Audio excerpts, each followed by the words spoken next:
Welcome back, welcome back. The slash and chat, that's what we haven't done yet. I had one the other day, it didn't work out. So I'm like, well, we should do it again. So here we are. Let me adjust you. Is that a little better? See a little better? So we are back. I said we would do a slash and chat. We used to do chip and chats, right? And I was going to do a chip and chat, and then we ended up breaking the chipper down. And so here we are. We're in the slasher. Not doing a whole lot of slashing right now. We'll do a hangout and chat. How about that for right now? Is that too loud? The door doesn't seal up the greatest in here. It's one thing I might be interested to do is put a little more foam action in there and get that sealed up. But that might not bother you. So, first question, Brian says, do you still have that new dozer and why don't you run both log trucks? Well, here's the reason we don't run both log trucks, because we got rid of the old Kenworth. The Kenworth's gone and we don't have that new dozer. So I actually just loaded up that dozer this morning, the lowboy. It was covered in about a foot of snow. And by the time I got it out to the road to load up on the lowboy, I was covered in about a foot of snow. And it was cold this morning. Zeros. Logging videos would be nice, says Thomas Franklin. I know. It's like, I don't know. You make a logging video, it depends on what you make. Some people want to see the machines run. Some people want the, hey, we're literally broke down every day this week, it seems like. You know what I mean? So it's like you got to do what you got to do. Make it happen. It says, how much are you allowed weight per axle? We are allowed 164,000 pounds in the state of Michigan. So a lot of people get confused and they freak out when they see how many axles and tires we have underneath our trailers. It's normal in Michigan. You see them trucks and trailers running all over the place. So it's a normal thing to see 7 or 8 axles underneath a trailer because they're hauling a lot of weight. So it varies per axle, and it's hard to get all your weight in your front axle because you can't get enough weight up there. So it's always always something. But anyways, that'll answer that question. I hate beech trees. I hate beech trees. How are you from Hartford, Michigan, Joe? How you doing, Joe?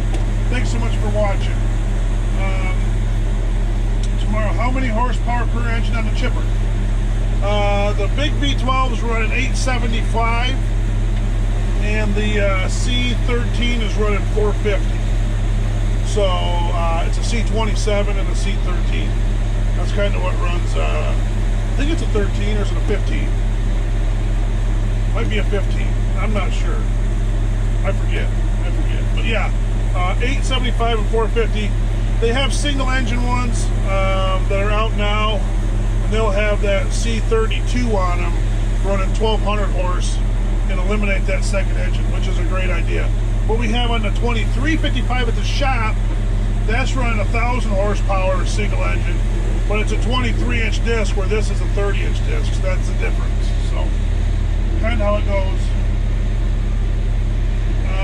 Have you ever checked Josh's goatee for a false thanks, Jake? What happened to our chipper you work on the shop? That's still getting worked on. Every day they're rebuilding all the hydraulic stuff. So all the pumps got rebuilt. Everything like that has been rebuilt on that. I call them hydrostatic drive motors. Those are all rebuilt. There's a guy down there named Zach rebuilding everything. So those all got rebuilt.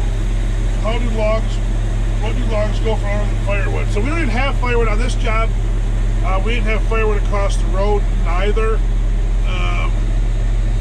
So that's 10-foot aspen there, and that's 8 foot over there. It's just pallet stuff. It's not high-grade logs, okay? But there is some here. They're still standing. I can't see any that you can see right now. But there is some marked trees that we will cut some grade out of. Nicer quality logs that you're looking for. Hardwood, there's a bunch of maple and some oak. So we cut them across the road. So full equipment tour at some point. Oh, that'd be interesting. That sounds like a great idea. It'll take me forever because the crews are 3 hours apart from each other right now. So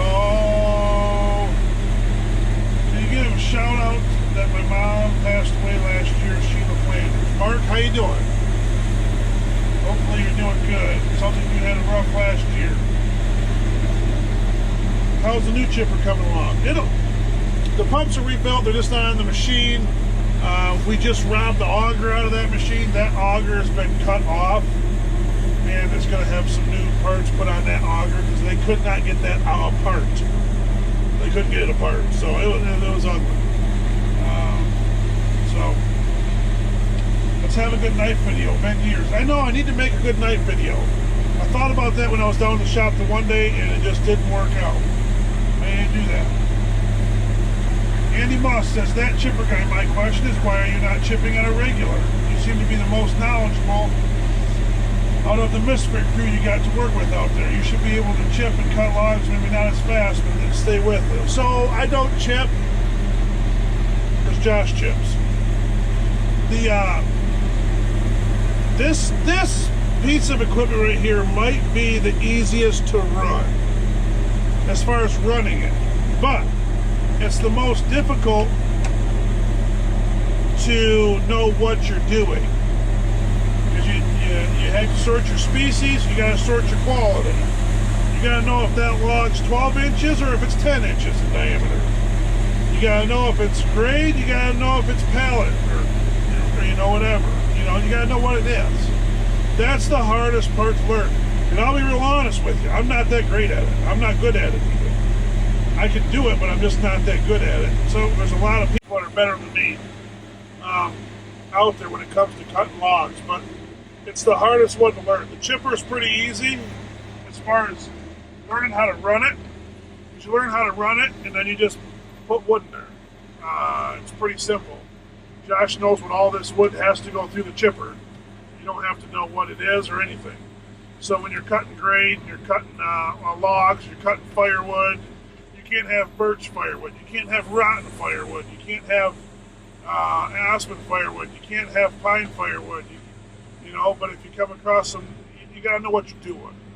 That's the hardest thing to learn. So therefore, I can run this better than, say, Josh can, and he can run that. I'll be real honest with you, as good as I can.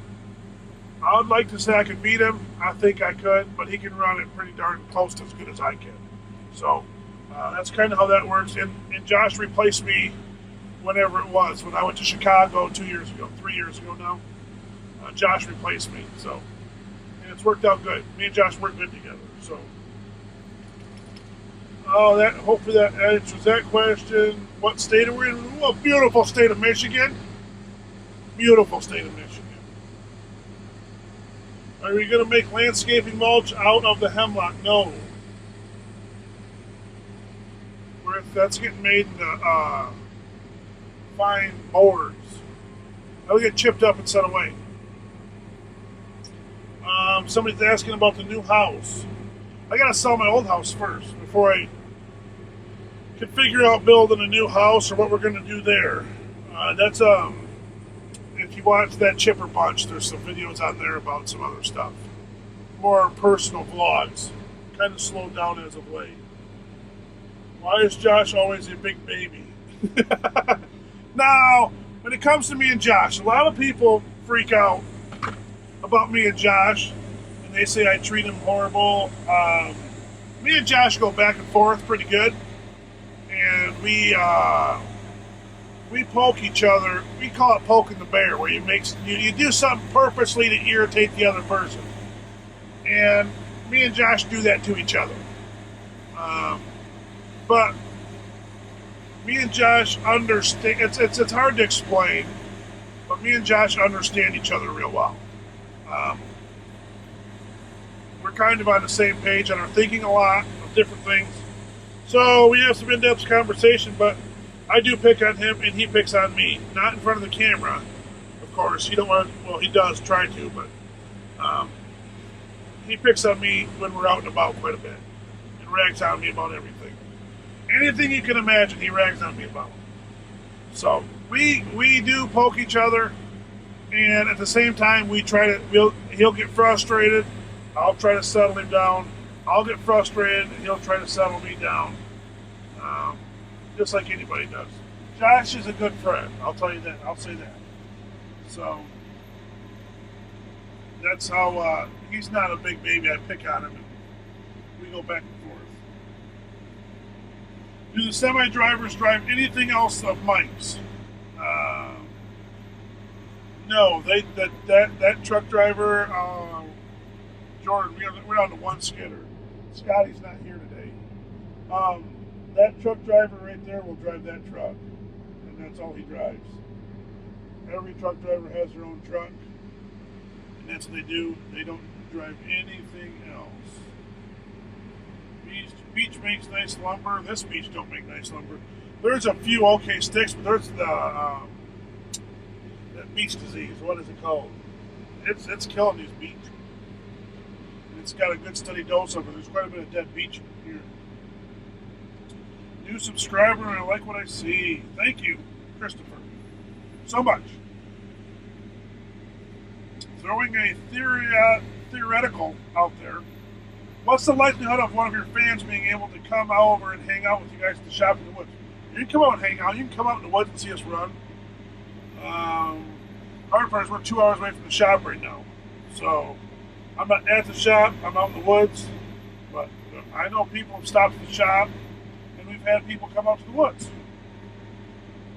So Kansas Kev says, I imagine Josh is going to give it to you when you hear about the overfilling the chip bin. Yeah, he gave it to me. He gave it to me. Does all your chips go to the same mill? Right now they are. The other mill caught on fire.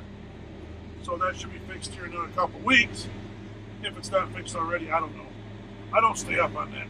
My job is to be out here. So, yeah, right now they're going to the same mill. We have 2 or 3 different mills. It depends on what's happening. Is there anything else you all ain't broke this winter? Robbie asked 2 days ago. I don't know. We just about broken everything. Seems like the breakdown fairy shows up every now and then. It's Mr. I got a brain fart now. Got a brain fart. Oh, Josh wants us to cut that log. Oh, not the log. Why can't I think of his name? Oh, David Haley. The breakdown fairy. That's what he calls it. And then it shows up. It'll hang out for a couple days and then it leaves. It's really weird. So, see that crook in there? Come on, John. That crook in there won't go through the chipper. So, I'll zip her off and hand her back over to Joshua.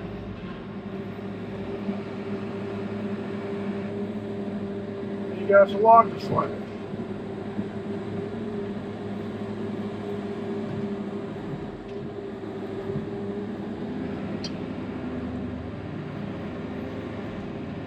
So yeah, it seems like it comes in waves.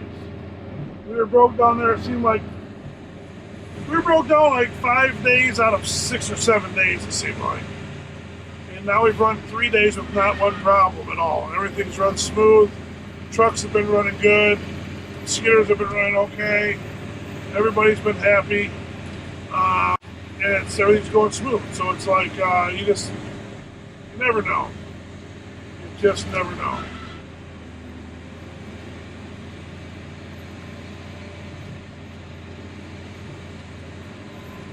We could split that? I don't know if we can or not. Probably not. Probably have to snap it.